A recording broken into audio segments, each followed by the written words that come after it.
Okay, today I'm going to be teaching you guys about clay whistles, and we're each going to be making one of those in class this year in 5th grade. And so I have some whistle examples here, and you can see that there are 3 really different size whistles. And that's a really important thing about whistles because the size of the whistle helps determine the sound that the whistle makes. So a larger whistle, or specifically the size of the hollow chamber on the inside, determines the pitch of the whistle. So a large chamber will make a low sound. Think about like a trombone or a tuba makes a really low sound. And then this is a more medium-sized whistle, so it'll be a little bit higher. And then this is a very small whistle, and it'll make a very high pitch. So I'll go ahead and play on these whistles so you can hear the different sounds. So you can hear that low pitch.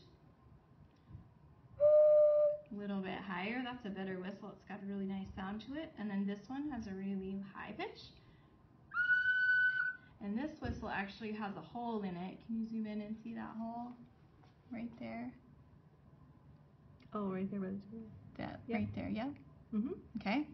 So that allows you to actually make more than one sound. So if I blow in the whistle and then I move my finger on the hole, it'll make a different sound. So you can do that on your whistle too, but you always want to make sure you have your main whistle working and then add additional holes later, but we'll talk more about that later. So I'm going to go through the process of making a clay whistle for you today so you can see how it goes, and that will help you when you get ready to make your own. So now you can just move in and just kind of focus on what I'm doing here. So this is a piece of white clay that we're going to be using. It looks gray now, but after it's been fired, it will look white. And the shape of your whistle can be either an egg shape, a sphere, or a cube, and those are the best 3 shapes to work with. So I'm going to show you how to make this lump of clay into those different forms. So you'll get kind of a squarish cube of clay from me. So this is an easy way to start with a cube. So to make a cube, I would just work on tapping this down and making this into a nicer cube form. And that looks pretty good. And so then you would just use this string and you're going to cut the clay in half, and you want to try to cut it equally. So with the cube, it doesn't matter which direction you cut the clay. Okay, now I'm not actually going to cut this in half because I'm going to talk about the other shapes too. So in the beginning I started with kind of a cube shape. So basically what I would do is just tap the corners of the clay down just to make it a little more rounded to start with. And then after you've done that, when your hands come together, they kind of make like a cup or a ball. So you can just move the clay back and forth like this and just tap it into that nice sphere shape. And then you can also roll it on the table and try to get it nice and rounded. But the more you work with the clay to get it into your shape that you want, the drier the clay will get because your hand soaks up the moisture and the mat soaks up the moisture, so you want to get to that shape pretty quickly. So with the sphere, it doesn't matter, like I said, how you cut it because the sphere is the same all the way around. But last I want to show you how to make the egg shape. So for an egg shape, I do the same kind of cupping thing with my hand, but I keep my hands longer, and that helps the clay spread out. So you just kind of pound on it basically. So I'm getting it elongated. So that's an egg shape. You don't want to make something really long and skinny because your chamber inside would be much too small and could collapse easily. So you want to make it not much longer than this egg shape right here. Now it got kind of some wrinkles in it, so I'm just going to work on smoothing out those wrinkles, make it my shape look nice overall. Okay, so to cut the egg shape, you're going to cut the length, not the width. So go along the length of it, and you just wrap your fingers around the string and then pull it through as far as you can, and then pick it up and pull it through the rest of the way.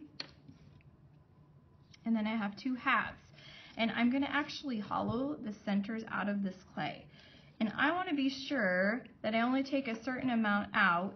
So I use a tool from the tool container, and I make a line around to make it about the thickness of my pinky all the way around, and then I'll know that I'm just hollowing out on the inside of this part right here. So I'll do that on both.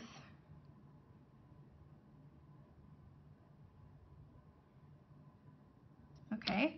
And then I'm going to take a tool like this. This is called a loop tool. And since I'm working with a rounded shape, I want a loop tool that has a rounded edge to it. Some of them have more of a square edge. That won't work as well for what you're doing because of the corners. So if you're using making a cube, this will work well. But for a sphere or an egg shape, you want a rounded one. So I always hold it in my hand and cup it to give it more stability. And you just go through and you just pull out, I call it a ribbon. So I just pull out a ribbon of clay. I don't dig too deep because I don't want to get too far down in there. So I just do it a little bit at a time. And by keeping it in your hand like this, you can feel how far you're getting down into the clay. Sometimes I like to turn it and get it at a better angle. And then when you think you have enough, because you want to make this thickness go all the way around. So if you think you have enough, then you just feel it. And if you feel a place like I feel that's a little thicker right there, then I just take a little bit more out. Okay? So same thing on the other side.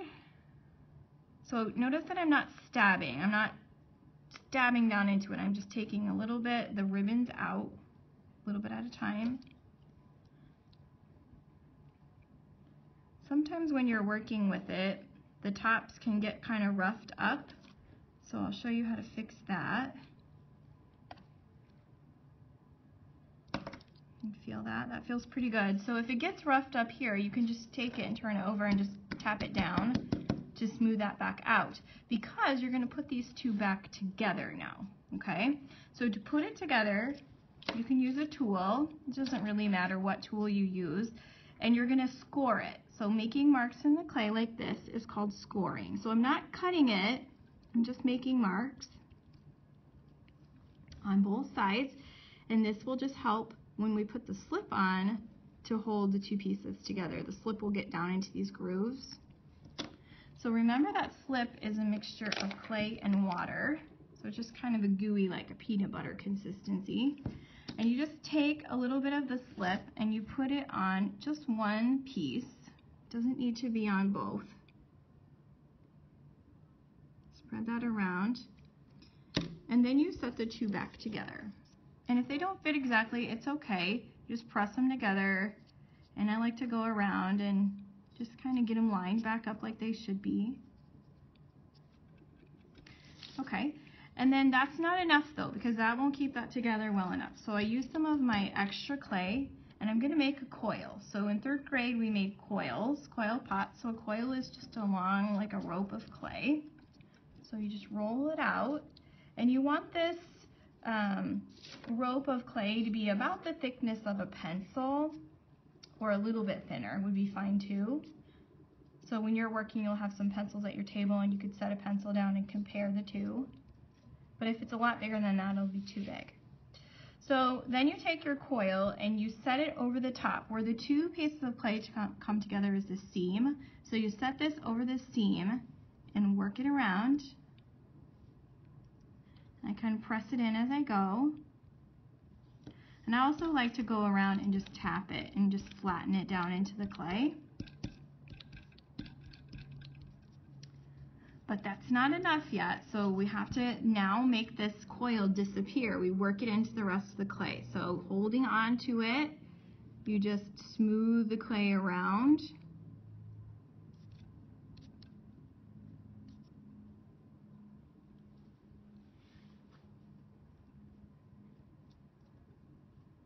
And then you don't really want to use slip. If you use slip, you start making it too slick. So I just like to work with my fingers, or you can roll it around to get that extra clay smoothed in. But you really do want to make that extra clay disappear and become part of the rest of the chamber.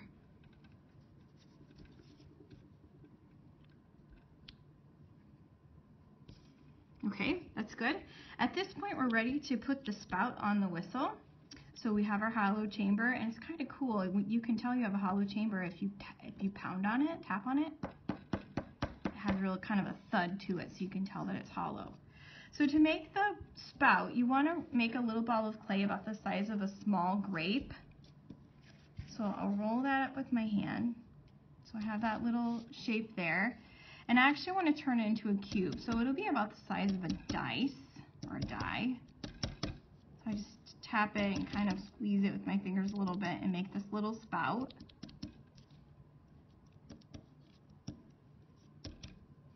Okay, and then you decide, especially with an egg shape, if you want your whistle to lay down flat or if you want it to set upright. I'm going to make mine set upright, so I'll just give it a tap like that. And the spout will actually get attached to the side of the whistle down at the bottom, but I can tell now that that's not going to fit in very well. There's going to be a gap. So I will make this fit a little bit better by cutting a little piece off of the clay here, of the spout. So when it goes in, I want it to have a diagonal cut to it. So I'll cut it like that.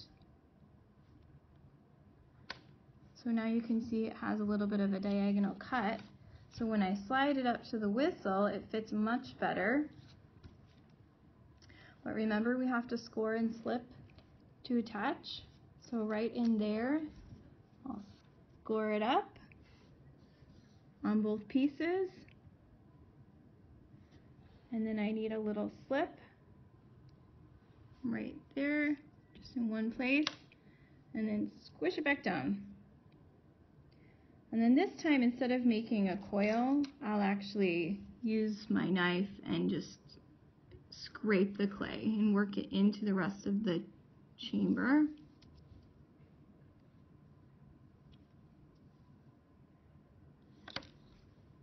All right, so now my spout is attached, and now I'm ready to start to make this be a whistle.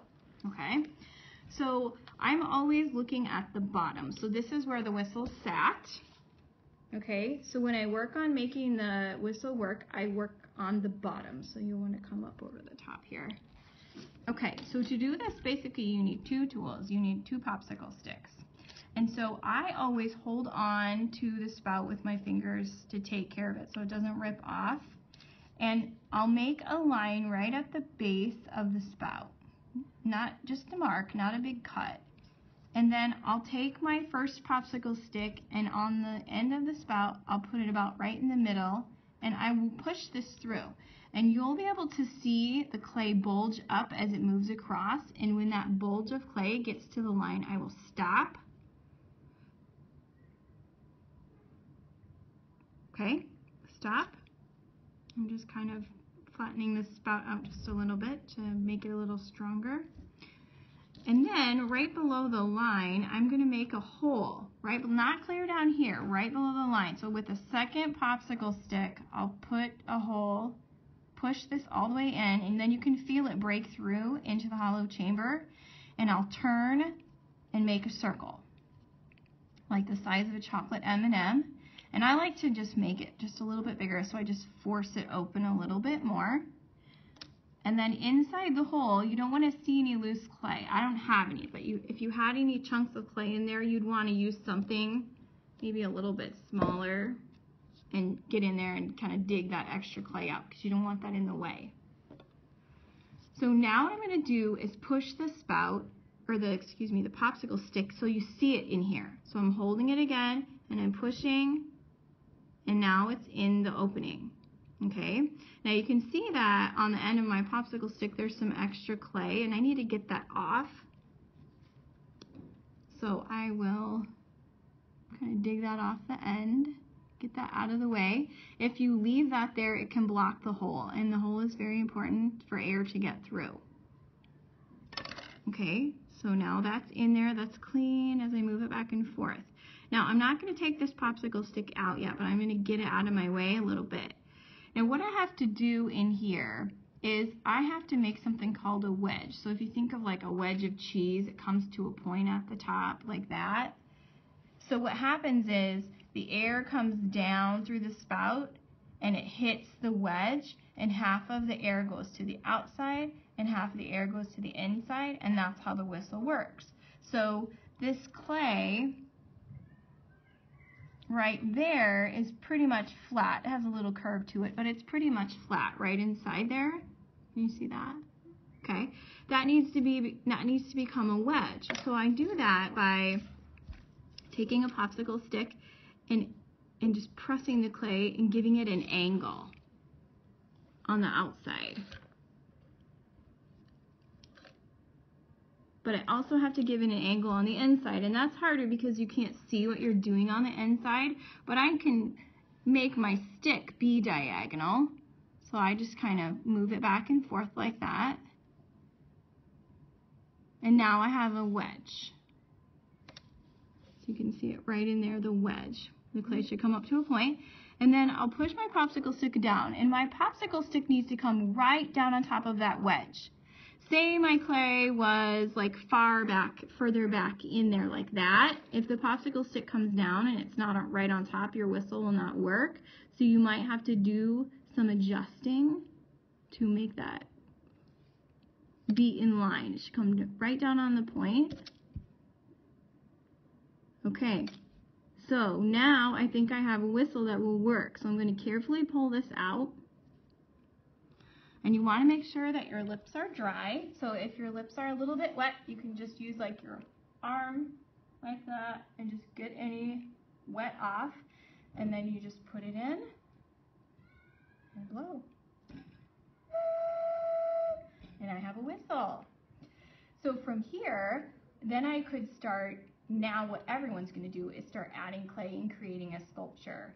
So you saw the examples of the bird and the turtle and the fish. There's a lot of different things that you can do to create sculpture on your whistle. But one other thing that I wanted to talk about is if you wanted to make additional holes in your whistle. So I showed you that on the turtle earlier. So I could take, and you might want to place the holes according to your sculpture. So like if it's somewhere you want to make the eyes or something like that. So I can take a tool here and I can make a hole. So I just poke it in there and turn it around and I have a hole. And now I don't want to get carried away making lots of holes. I just want to make one for now, and I'll try it again and see if it works. Okay, it still works. So now I'll move my finger around on the hole. Okay, so that works. Sometimes a whistle will stop working though if you make a hole. If that happens, you just take some clay and you just fill it back in, and then go back about what you were going to do with your sculpture. Okay, that's it.